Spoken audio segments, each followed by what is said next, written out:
Last part of the video जहाँ पे हम लोग डिस्कस करेंगे हमारे सबसे इम्पोर्टेंट केस के बारे में।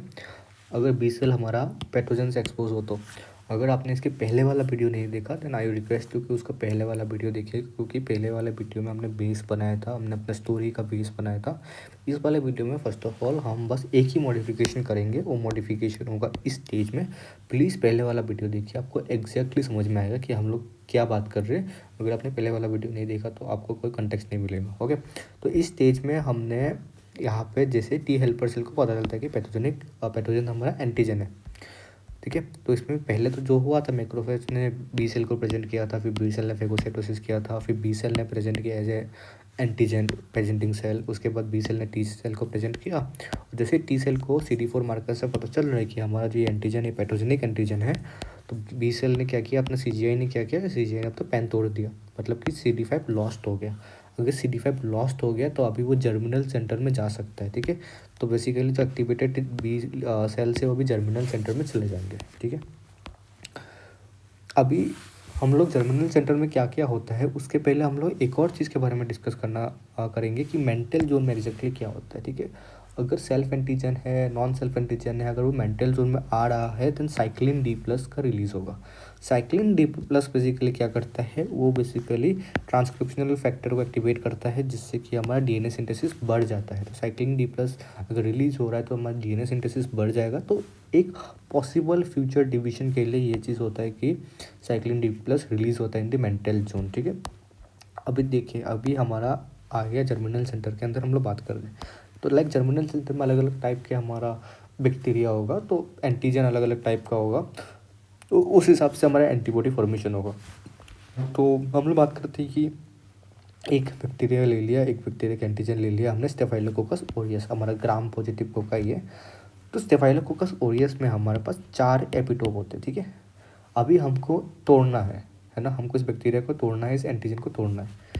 तो 4 एपिटोप में से हमको सबसे वीकेस्ट एपिटोप ढूंढना पड़ेगा। ये 4 एपिटोप, जैसे कि हमको एक ऐसे घर है, उस घर को तोड़ना है। ठीक है, तो घर को तोड़ना है तो सबसे पहले उस घर का वीकेस्ट पार्ट को तोड़ो, तो घर ऑटोमेटिकली नीचे गिर जाएगा। ठीक है, तो वीकेस्ट पार्ट में हमको वैसे 4 एपिटोप के लिए हम 4 अलग अलग एंटीबॉडी बनाएंगे।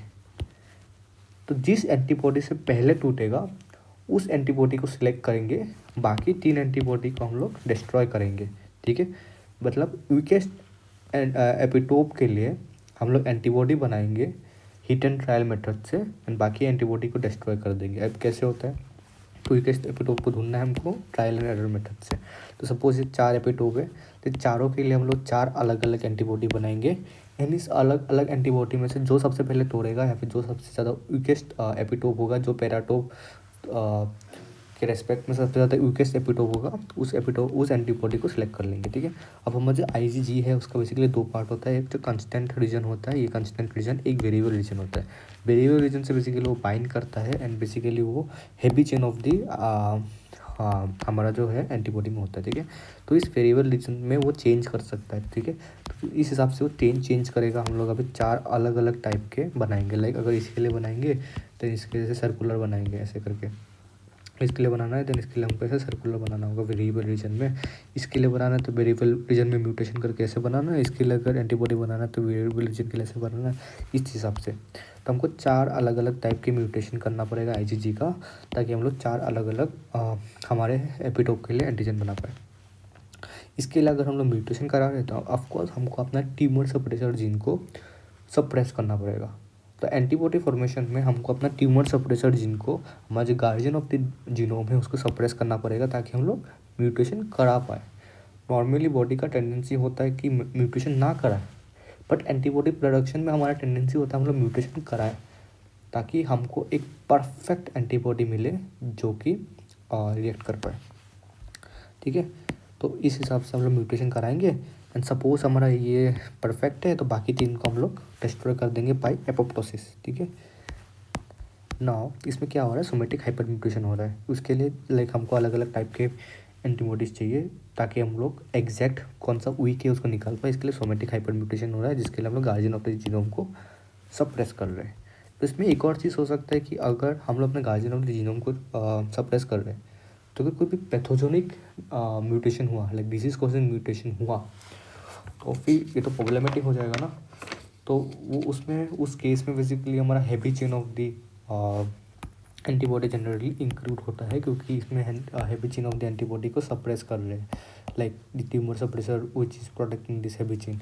तो उसके बारे में हम लोग बाद में डिटेल में बात करेंगे। तो अभी देखिए सोमेटिक हाइपर म्यूटेशन इसमें हो रहा है। उसके बाद इम्परफेक्ट क्लोन को हम लोग डिस्ट्रॉय कर रहे हैं, इसके लिए हमको एंटी एपोप्टोटिक जीन को सप्रेस करना पड़ेगा, ठीक है, सॉरी एंटी एपोप्टोटिक जीन्स को हमको इंक्रीज़ करना पड़ेगा ताकि एपोप्टोसिस से सप्रेस करना पड़ेगा ताकि एपोप्टोसिस यहाँ पे हो, ताकि जो इम्परफेक्ट क्लोन से उनको हटाए हम लोग।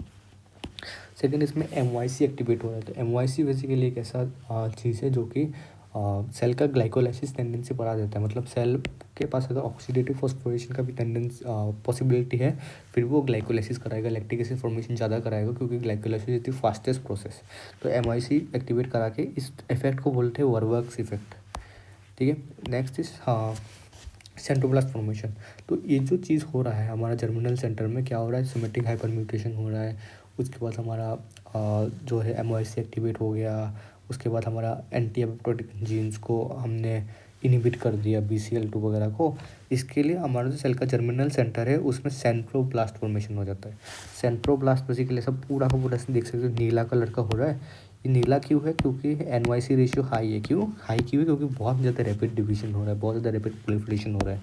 साथ ही साथ BCL6 एंड CD10 ये दोनों बेसिकली सप्रेस कर रहे हैं P53 को, ताकि हाइपर म्यूटेशन हो पाए, ताकि हम लोग अलग अलग एपिटोड के लिए निकाल पाए। साथ ही साथ हमारा जो MYC है, MYC प्रोलिफरेशन को इंक्रीज़ कर रहा है। एंड देन BCL2 जो है, BCL2 क्या कर रहा है, हमारे एपोप्टोसिस को इंक्रीज़ कर रहा है, ताकि इम्परफेक्ट क्लोन को हमारा ख़त्म कर पाए, ठीक है। तो BCL2 का हम लोग कमा देते हैं, एंटी एपोप्टोटिक जीन है, ताकि हम लोग इम्परफेक्ट क्लोन को दाएँ कर पाए। अब within a certain amount of time centroblast centrocyte बन जाते हैं। सेंट्रोसाइट तब बनेंगे जब हमको परफेक्ट क्लोन मिल जाएगा। जब भी हमको परफेक्ट क्लोन मिल जाएगा तब क्या होगा, हमारा जो प्रीशियस क्लोन है, परफेक्ट क्लोन है, वो मिल जाएगा। तो बाकी के जो क्लोन्स है वो उसका मरना है। कैसे मरेगा, एपोप्टोसिस से मरेगा। तो इसमें BCL6 हमारा पॉजिटिव आ जाता है, सॉरी BCL2 हमारा पॉजिटिव आ जाता है, और CD10 एंड BCL6 इसमें भी प्रेजेंट रहता है, ताकि एंटीबॉडी प्रोडक्शन को सप्रेस कर सके। क्यों, क्योंकि हमारा जो BCL से परफेक्ट एंटीबॉडी नहीं बनेगा। परफेक्ट एंटीबॉडी के लिए प्लाज्मा सेल फॉर्मेशन होना पड़ेगा। तो इसलिए ये दोनों पॉजिटिव रहते हैं, लेकिन BCL2 हमारा पॉजिटिव रहता है। एंड अभी प्रोलिफरेशन नहीं चाहिए हमको, अनकंट्रोल डिवीजन नहीं करना है, इसलिए हम लोग MYC अभी डीएक्टिवेट हो जाता है, ठीक है। तो इस प्रोफाइल के साथ जब सेंट्रोसाइट बन जाता है तो हमारा जो B-सेल फॉलिकल्स है उनमें से कुछ फॉलिकल्स अंदर रह जाएंगे, ताकि क्योंकि बहुत ज़्यादा प्रीशियस क्लोन है, हमको मेमोरी के लिए भी काम चाहिए, तो कुछ कुछ रह जाएंगे हमारा पोस्ट टर्मिनल सेंटर में। और बाकी सब लिम्फोप्लाज्मा सेल्स का फॉर्मेशन करेगा, जो कि लेटर प्लाज्मा सेल का फॉर्मेशन करेगा, और फिर वो एंटीबॉडी सिक्रीशन करेगा। अब एंटीबॉडी जब सिक्रीशन कर रहा है तो उसमें CD मार्कर्स और BCL2-6 नहीं होगा। क्यों नहीं होगा, क्योंकि CD मार्कर एंड BCL6 हमारा सप्रेस कर जाता है एंटीबॉडीज़ को। तो एंटीबॉडीज़ को हमको सिक्रेट करना है प्लाज्मा सेल से, तो ये दोनों नहीं होगा। साथ ही साथ हमारा MOM1 एक्टिवेट हो जाएगा, जो कि प्रोटीन सिंथेसिस को प्रमोट करता है। अब प्लाज्मा सेल अभी एंटीबॉडी सिक्रेट करेगा IgM IgG, जो कि फिर हमारा पैराफोलिकुलर सेल के साथ इंटरेक्ट करके क्लास स्विचिंग करेगा, एंड देन वो बोन मैरो में जाएगा, ठीक है। हमारा IgG हमारा बोन मैरो में जाएगा। फिर बोन मैरो में जाने के बाद वो बेसिकली एंकर करेगा। दो CD मार्कर है, CD38 CD125। CD38 basically bone marrow में घर देता है, एंड CD135 एंकर्स करता है, ठीक है। एंकर करने के बाद बेसिकली कुछ कुछ ग्रोथ फैक्टर रिलीज होंगे स्टोमा से, जो कि प्लाज्मा सेल को हेल्प करेगा। इसलिए प्लाज्मा सेल बेसिकली जो स्ट्रोमा है जहाँ पे एंकर करता है उसके आसपास ग्रो करता है इन पेलाग्राइन फैशन। और अगर नियोप्लाज्म भी हुआ तो भी इसे आसपास पेराक्राइन फैशन में नियोप्लाज्म होता है। अगर बहुत ज़्यादा प्रोलिफरेशन हुआ तो पूरा का पूरा एनकर करके पूरा मतलब छेद कर देता है। इसलिए इट्स होल सेल फॉर्मेशन होता है, like hole punch shape formation होता है due to that the same reason. तो इसी के साथ हमारा ये आखिरी वाला जो कि एक कॉम्प्लेक्स मैकेनिज्म था वो ख़त्म हो रहा है। Thank you.